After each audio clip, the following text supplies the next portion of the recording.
আমাদের বিভিন্ন চাকরির পরীক্ষায় এমসিকিউ আসে এবং এই এমসিকিউগুলো আমরা কি করি, প্রত্যেক দিন প্র্যাকটিস করতে থাকি, বাড়িতে প্র্যাকটিস করতে থাকি এবং আশা করি যে সেইগুলোই পরীক্ষায় আসবে এবং আমরা উত্তর লিখতে পারবো। অনেক সময় আসে, মানে ম্যাক্সিমাম সময় আমি বলবো না যে আসে না, কিন্তু আমাদের একটা খুব ভুল সিদ্ধান্ত হলো যে আমরা লং কোশ্চেনগুলো বা ডিটেলড হিস্ট্রিগুলো বা ডিটেলড যাই পড়ি সেগুলো পড়ি না। ঠিক আছে, সেটা জিওগ্রাফি হোক, সেটা সায়েন্স হোক, সেটা হিস্ট্রি হোক, তো সেই ডিটেলড ব্যাপারগুলো পড়ি না। অ্যাজ এ রেজাল্ট যে কোশ্চেনটা পড়ে যায় সেই কোশ্চেনগুলো যখন না এসে একটু অন্যরকম চলে আসে তখন পারি না। নমস্কার, আমি তমাল দত্ত। আমার এই channel KV the study hub, এবং এই চ্যানেলের মাধ্যমে আমি তোমাদের বিভিন্ন যেসব ডিটেলড ব্যাপারগুলো আছে সেগুলো তোমাদের আলোচনা করি, এমসিকিউ দিয়ে থাকি এবং তোমাদের হেল্প করতে থাকি। আজকে আমি তোমাদের সামনে নিয়ে এসেছি একটা কোশ্চেন। আজকে আমি তোমাদের সামনে একটা কোশ্চেন নিয়ে এসেছি এবং সেই কোশ্চেনটা ডিটেলড একটু আলোচনা করব। কোশ্চেনটা হচ্ছে, ইতিহাসের উপাদান কাকে বলে? প্রাচীন ভারতের ইতিহাস পুনর্গঠনে কী কী উপাদানের সাহায্য গ্রহণ করা হয় সেগুলি বিবরণ দাও। যে সকল বস্তু থেকে ঐতিহাসিক তথ্য আরোহণ করা যায়, যে সকল বস্তু থেকে ঐতিহাসিক তথ্য আরোহণ করা যায় তাকেই আমরা ইতিহাসের উপাদান বলবো। ঐতিহাসিক গ্রন্থ, জীবনী, সাহিত্য ও অন্যান্য গ্রন্থ ছাড়াও স্থাপত্য, ভাস্কর্য নিদর্শন, মুদ্রা, লিপি প্রভৃতি প্রত্নতাত্ত্বিক নিদর্শন থেকে অনেক কথা সংগ্রহ করা যায়।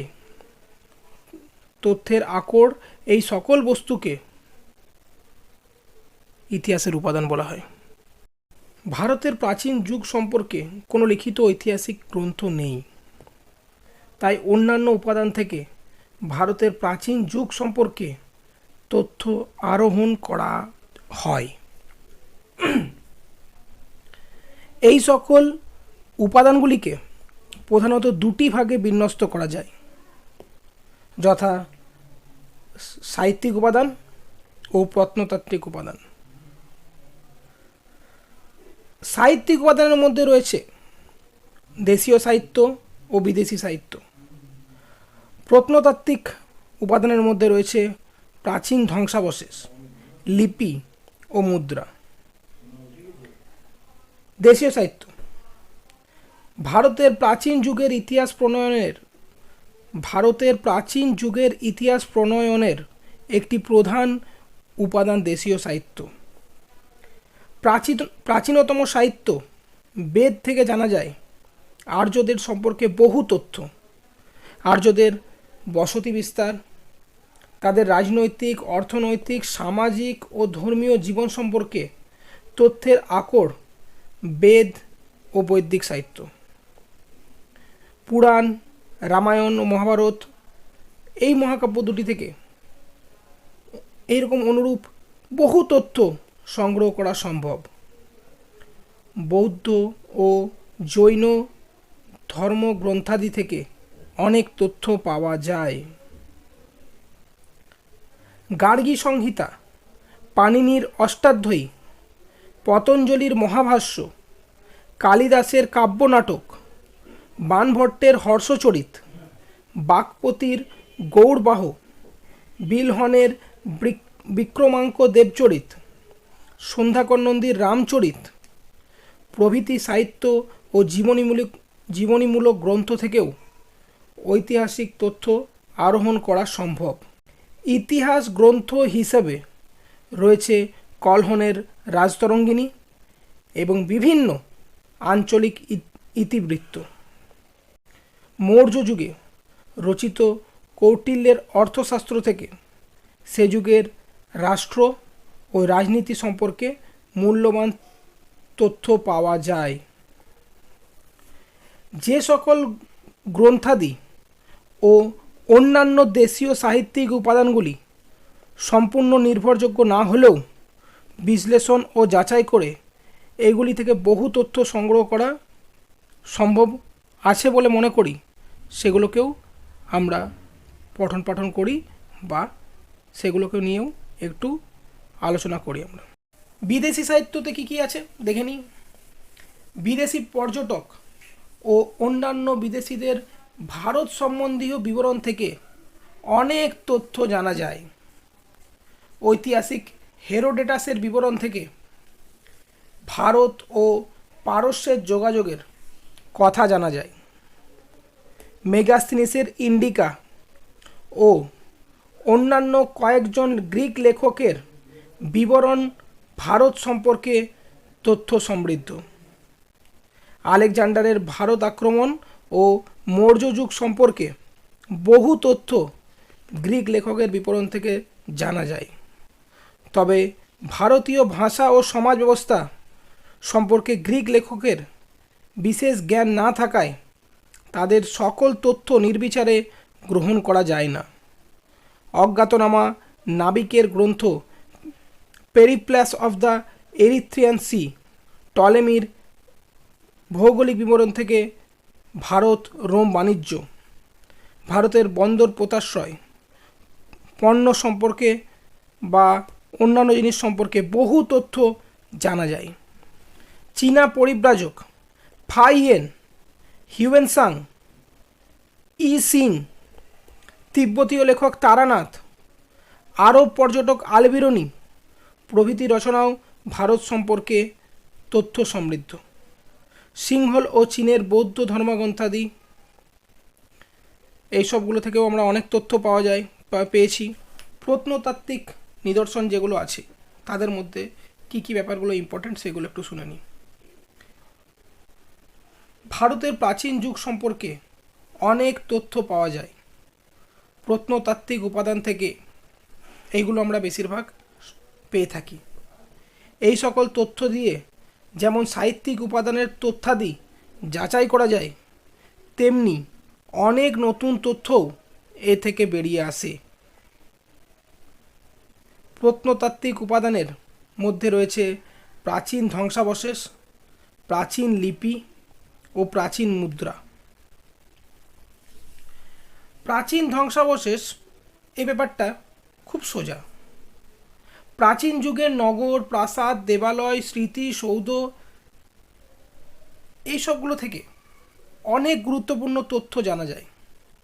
এই সকল নিদর্শন থেকে প্রাচীন যুগের স্থাপত্য, ভাস্কর্য, অর্থনৈতিক, সামাজিক ও ধর্মীয় অবস্থা, শিক্ষা ব্যবস্থা প্রভৃতি সম্পর্কে জানা যায়। নালন্দা তক্ষশিলা, সাঁচি, অজন্তা ইলোরার গুহা মন্দির ও অন্যান্য প্রাচীন নিদর্শন ঐতিহাসিক তথ্য সমৃদ্ধ। হরপ্পা সভ্যতা থেকে প্রাচীন ধ্বংসাবশেষ আমাদের জ্ঞানের একমাত্র উৎস। প্রাচীন লিপি, এই প্রাচীন লিপি থেকেও আমরা অনেক কিছু জিনিস জানতে পারি। প্রাচীন যুগের অনেক লিপি আবিষ্কৃত হয়েছে।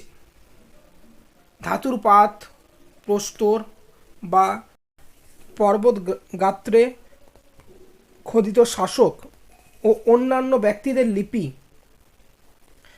প্রাচীন ভারতের ইতিহাস রচনায় একটি নির্ভরযোগ্য উপাদান। ধাতু বা প্রস্তরে উৎকীর্ণ বলে এগুলি পরিবর্তনযোগ্য ছিল না। তাই সাহিত্যিক উপাদানের ন্যায় লিপিতে কোনো বিকৃতি হয়নি। এই সমস্ত লিপির মধ্যে অশোকের লিপি, সমুদ্রগুপ্তের এলাহাবাদ প্রশস্তি লিপি, খারবেলের হস্তিগম্ফা লিপি, রুদ্রদামনের জুনাগড় লিপি, সাতবাহনদের নাসিক লিপি, এশিয়া মাইনরের বোঘোজকই লিপি প্রভৃতি থেকে বহু তথ্য জানা যায়। ঐতিহাসিক ফ্লিট ও স্মিথ প্রাচীন ভারতের ইতিহাস বা ঐতিহাসিক তথ্যের আকর হিসেবে লিপি গুরুত্ব অপরিসীম বলে জানিয়েছেন। এরপরে যে জিনিসটা না বললেই নয় সেটা হচ্ছে প্রাচীন মুদ্রা। প্রাচীন যুগের মুদ্রা থেকে অনেক তথ্য জানা যায়। মুদ্রার প্রাপ্তি স্থান থেকে রাজ্যের সীমানা, মুদ্রার মান থেকে অর্থনৈতিক অবস্থা, ধাতু শিল্পের উৎকর্ষ প্রভৃতি জানা যায়।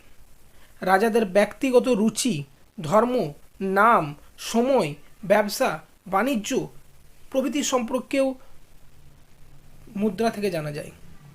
অনেক সময় মুদ্রাই আমাদের তথ্যের একমাত্র উৎস। অনেক ব্যাক্টীয় শাসকের নাম মুদ্রা থেকে জানা যায়, যাদের সম্পর্কে অন্য কোনো উপাদান থেকে তথ্য পাওয়া যায় না। গুপ্ত যুগে স্বর্ণ মুদ্রার প্রাচুর্য থেকে সমৃদ্ধির কথা জানা যায়। কুষাণ যুগের মুদ্রা থেকে জানা যায় দ্বিতীয় কদফিসের সময় ভারতে প্রথম স্বর্ণ মুদ্রা প্রচলিত হয়। এই সকল সাহিত্যিক ও প্রত্নতাত্ত্বিক উপাদান তথ্য বিচার করে এবং যাচাই করে ভারতের প্রাচীন ইতিহাস পুনর্গঠন করা সম্ভব। দেখো, একটা ডিটেল জিনিস পড়ালাম তোমাদেরকে, সেটা হচ্ছে ইতিহাসের উপাদান। এবং এটা থেকে যখন আমি পড়ছিলাম, যখন আমি তোমাদেরকে বলছিলাম, ডিকটেট করছিলাম, তখন তোমরা নিশ্চয়ই অনেক ছোট ছোট ছোট ছোট কোশ্চেন খুঁজে পেলে এখানে। এটাই আমি বলতে চাই যে শুধুমাত্র এমসিকিউ করলে হবে না। বাড়িতে শুধুমাত্র এমসিকিউ পড়লে কোনো দিনই কোনো চাকরি সম্ভব নয়। সেই জন্য আমাদের ডিটেলডগুলো পড়তে হবে, ডিটেলগুলো জানতে হবে। একটু যদি আমরা বিস্তারিত আলোচনা করি, বিস্তারিতভাবে যদি শুনি, বিস্তারিতভাবে একটু যদি পড়াশোনা করি, তাহলে আমাদের খুব ইজি হয়ে যায় বিভিন্ন কোশ্চেন অ্যান্সার করার ক্ষেত্রে। আজকের মতো শুধুমাত্র এইটুকুই। যদি ভালো লেগে থাকে তাহলে অবশ্যই লাইক করো এবং কমেন্ট সেকশনে জানাও যে তোমরা কোন কোন জিনিসগুলো আরও জানতে চাও। এবং তার সাথে সাথে আমি বলবো যে আমার এই চ্যানেলটা যদি এখনও সাবস্ক্রাইব না করে থাকো, সাবস্ক্রাইব করে দাও। Thank you.